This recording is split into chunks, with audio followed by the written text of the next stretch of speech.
So the Philadelphia 76ers and the Atlanta Hawks here with a decent game in this one, but the Hawks pulled away mid third quarter and won this one 112-94. And the 76ers, we know they were undermanned in this one. And to start it off, Joel Embiid, though, a great game for him, 24 points, 11 rebounds, an assist, 8 of 17 from the field, and he went 1 for 4 from downtown.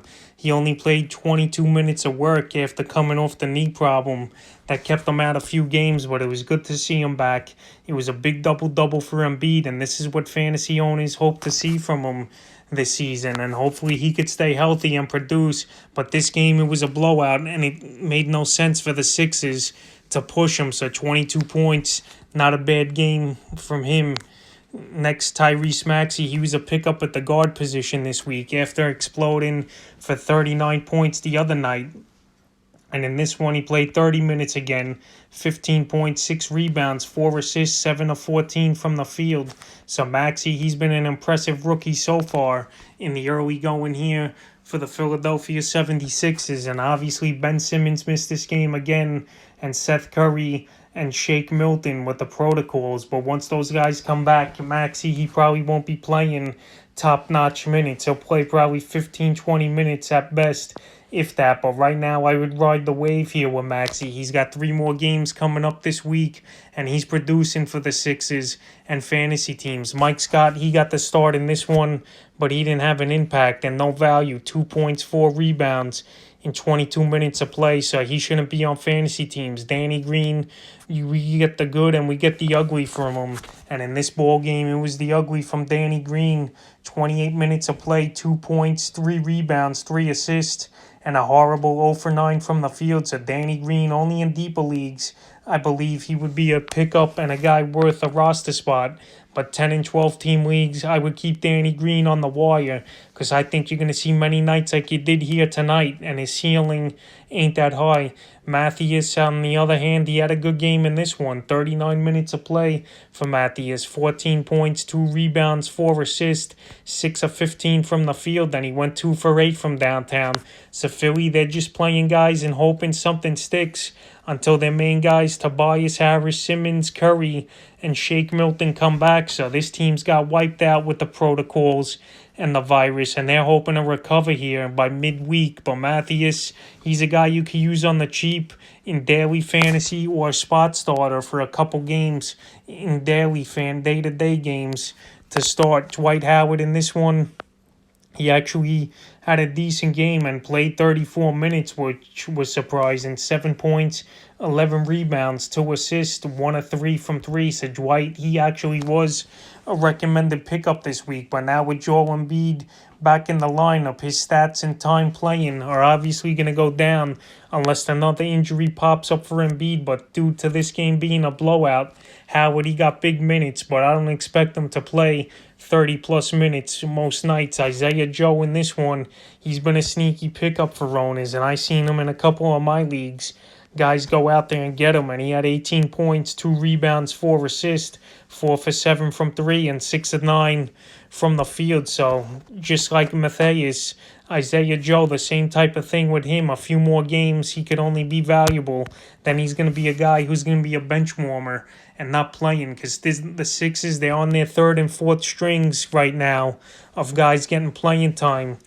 Patrick Reed in this one, 20 minutes of play, 6 points, 3 rebounds. You're probably like, who is that? I never heard of him exactly, and he's a guy that has no value.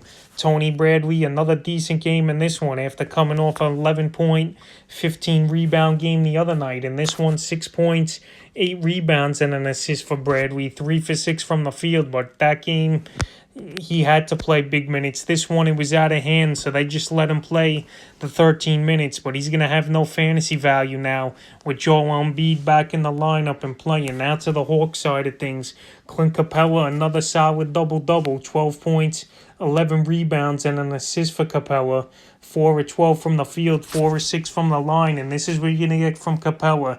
Decent field goal percentage, a low type of double-double, but he's a player that should be owned in pretty much every fantasy league. He's a big part of this Hawk team, and he's been playing pretty solid this season. The only problem with him is injury concerns. DeAndre Hunter, he's been the pickup of the year possibly in fantasy basketball, and another good game for him.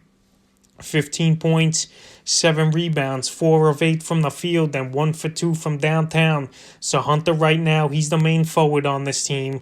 Bogdanovic, he's out with the right knee fracture, and Gallinari, he's still a couple weeks away with the ankle sprain. So Hunter, he's got the keys to the starting lineup, and even when those guys come back, I think Hunter is a better basketball player at this time, even though Gallinari got $60 million and Bogdanovic got $70, and right now those investments aren't looking good for this Hawk team, who's a mediocre 5-5 right now. Trae Young, he came back with a good performance in this one, 26 points, 3 assists, 8 rebounds, 3 assists in this one for Trae Young.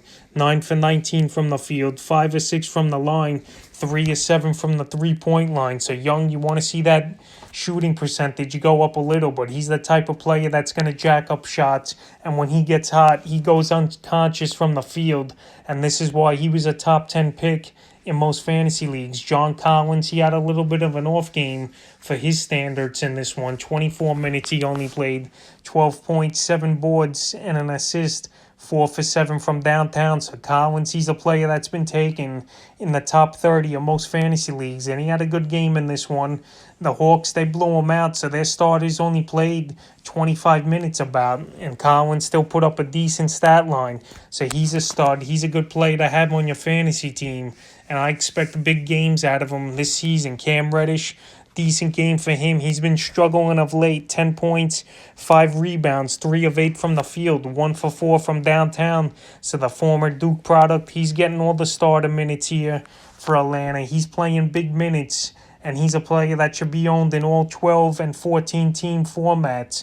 The 8 and 10 team leagues, he shouldn't be owned because of his inconsistency. Kevin Huerter in this one, 24 minutes, 8 points, 5 rebounds, and an assist. He's a player that's on the fringe of being owned in fantasy leagues, but he's just been inconsistent, and this Hawk team's loaded, even with the injuries. Huerter, he's the 6th man coming off the bench, and he's not getting much production. Goodwin in this one, he had a surprising game.